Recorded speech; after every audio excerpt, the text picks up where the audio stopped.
பண்ணாமல் வெல்லம் அதிகமாக யூஸ் பண்ணி எப்படி பண்ணலாம்னு பார்க்க போகிறோம். இதுக்கு வந்து கேக் இன்னும் தேவை கிடையாது. நம்ம பேப்பர் கப், டீ கப் இருக்கு இல்லைங்களா, அதில் தான் பண்ண போகிறோம். அதாவது நம்ம இட்லி பாத்திரத்தில் செய்ய போகிறோம். ஸோ வாங்க வீடியோக்குள்ளே போகலாம். நான் வந்து இன்னைக்கு 3/4 கப் வெல்லம் எடுத்திருக்கேன். இந்த 3/4 கப் வெல்லத்துக்கு கொஞ்சமாக லைட்டாக ஒரு 3 ஸ்பூன் 4 ஸ்பூன் அளவுக்கு தண்ணி ஊற்றி நம்ம இதை நல்லா கரைச்சி வச்சுக்க போகிறோம். எதுக்கு அப்படின்னா இதில் வந்து தூசு வந்து அதிகமாக இருக்கும் வெல்லத்தில். அது இல்லாமல் நம்ம வடிகட்டி வச்சுக்கிட்டோம்னா அந்த தூசு வந்து அடிமண்டைன்னு சொல்லுவாங்க இல்லைங்களா, அது வந்து இல்லாமல் நமக்கு வந்து கேக் நல்லாவே வரும். நம்ம சாப்பிடும்போது வாயில் வந்து கடிப்படாமல் இருக்கிறதுக்காக தான் இந்த மாதிரி. ஸோ இதே தனியாக நம்ம எடுத்து வச்சிடலாம். இப்போது அடுத்து ஒரு மிக்ஸி ஜாரில் 1/2 கப் போல் சர்க்கரை ஆட் பண்ணியிருக்கேன். அடுத்து நம்ம தலை தட்டினாப்பலன்னு சொல்லுவாங்க, அந்த மாதிரி 1/4 கப்பு மைதா எடுத்துக்க போகிறேன்.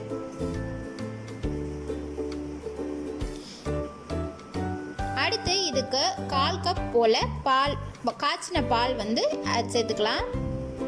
அடுத்து 1/2 கப் போல் ஆயில், சன்ஃப்ளவர் ஆயில் நான் சேர்த்துருக்கேன். அடுத்து 1 ஸ்பூன் போல் சால்ட்டு, 1 ஸ்பூன் காஃபி பவுடர். இது வந்து நம்ம எக் ஆட் பண்ணுறதுனால இந்த வாசனை தெரியாமல் இருக்கிறதுக்காக. அடுத்து பேக்கிங் சோடா 1 ஸ்பூன். அடுத்து நம்ம கரைச்சி வச்சுருக்கிற வெல்லம் இந்த அளவுக்கு திக்காக இருக்கும். இதில் வந்து நம்ம ஃபஸ்ட்டு ஆஃப் இருந்து சேர்த்து நல்லா மிக்சியில் அடித்து எடுத்துக்கிட்டோம்னா இந்த மாதிரி இருக்கும்.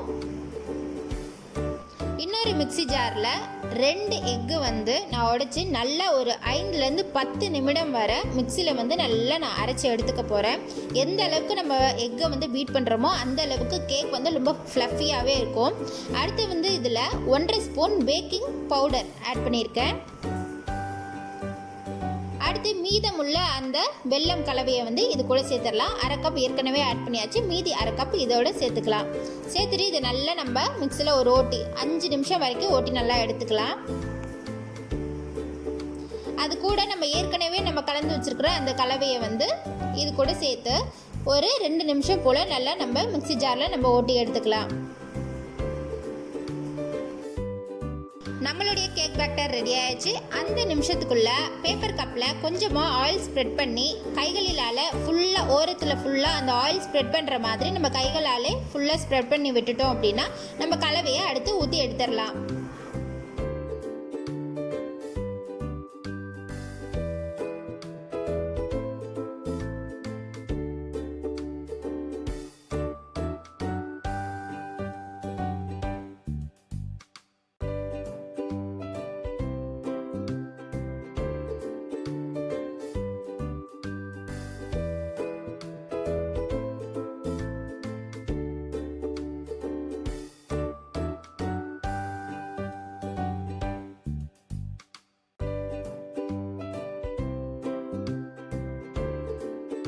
அவ்வளோதான், பேப்பர் கப் எல்லாம் நம்ம க்ரீஸ் பண்ணியாச்சு. இப்போ கேக் பேட்டரை டீ கப்புக்குள்ளே நம்ம ஊற்றிடலாம். எப்போவுமே நம்ம டீ கப்பில் கேக் பேட்டர் ஊற்றும் போது நம்ம கவனிக்க வேண்டியது 1/4 கப் போல் தான் நம்ம கேக் பேட்டரை ஊற்றணும். 3/4 கப் போல் நம்ம ஊற்றி வச்சிட்டோம் அப்படின்னா பொங்கி வரும்போது அது கீழே ஊற்றிடும். ஸோ 1/4 கப் போல் ஊற்றி வச்சுக்கோங்க.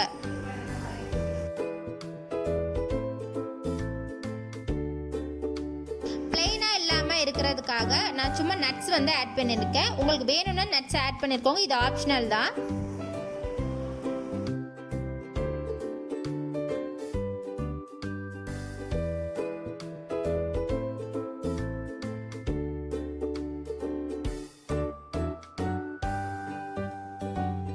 நம்ம எப்போதும் இட்லி ஊற்றுற மாதிரி கீழே இட்லி பாத்திரத்தில் தண்ணி வச்சுட்டு மேலே இட்லி தட்டு வச்சுட்டு ஒரு 5 நிமிஷம் முன்னாடியே ப்ரீ ஹீட் பண்ணிவிட்டு அதுக்கப்புறமா நம்ம செஞ்சு வச்சுருக்கிற அந்த டீ கப்பில் ஊற்றின பேட்டரை வந்து நம்ம ஒன்றுன்னா வந்து அடுக்கி வச்சிடலாம்.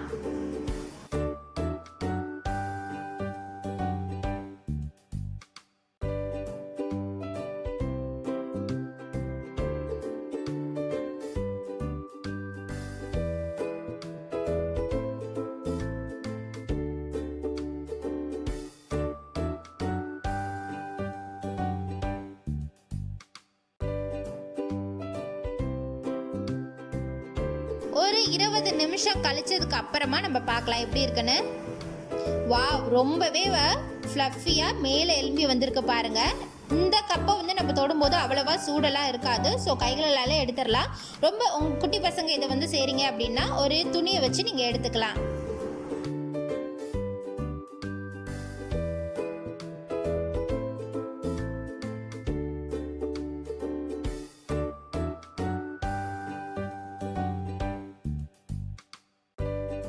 அவ்வளோதான், நம்மளுடைய கப் கேக் ரொம்பவே சூப்பராக எம்மியாகவே ரொம்ப ஃப்ளஃபியாக வந்திருக்கு. இது வந்து 2 மெத்தடில் வந்து நீங்கள் ஓப்பன் பண்ணலாம். ஒன்று வந்து ஒரு கத்தியை வச்சு இந்த மாதிரி ஓரங்களில் வந்து எடுத்து விட்டீங்க அப்படின்னா வெளியில் வந்துடும். தட்டி கீழே வந்து போட்டு தட்டினீங்க அப்படின்னா வெளியில் வந்துடும்.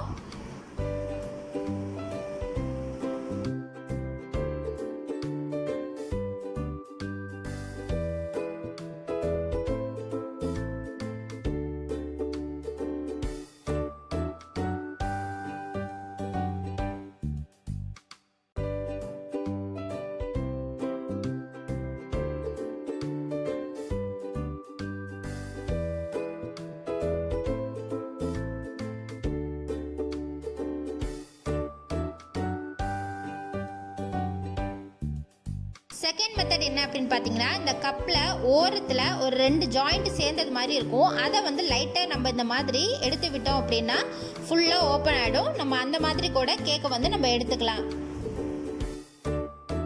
ஓப்பன் பண்ணும்போதே பார்க்கும்போதே உங்களுக்கு தெரிஞ்சிருக்கும், அவ்வளோ அதிகமாக கப்பில் வந்து ஒட்டவே கிடையாது. ரொம்பவே ஃப்ளஃபியாக, எவ்வளோ நம்ம 1/4 கப் தான் ஊற்றி வச்சோம், ஆனால் எவ்வளோ ஸ்பான்ச்சியாக வந்திருக்கு பாருங்கள். குட்டி குழந்தைங்களுக்கு இது செஞ்சு கொடுத்தீங்க அப்படின்னா ரொம்பவே விரும்பியே சாப்பிடக்கூடிய ஒரு கேக் ரெசிபி. ஸோ உங்கள் குட்டீஸுங்களுக்கு செஞ்சு கொடுங்க. நம்மளுடைய கேக் ரெசிபி ரொம்பவே அழகாக எம்மியாகவே ரெடி ஆயாச்சு. ரொம்ப ஸ்பான்ச்சியாகவும் இருக்குது.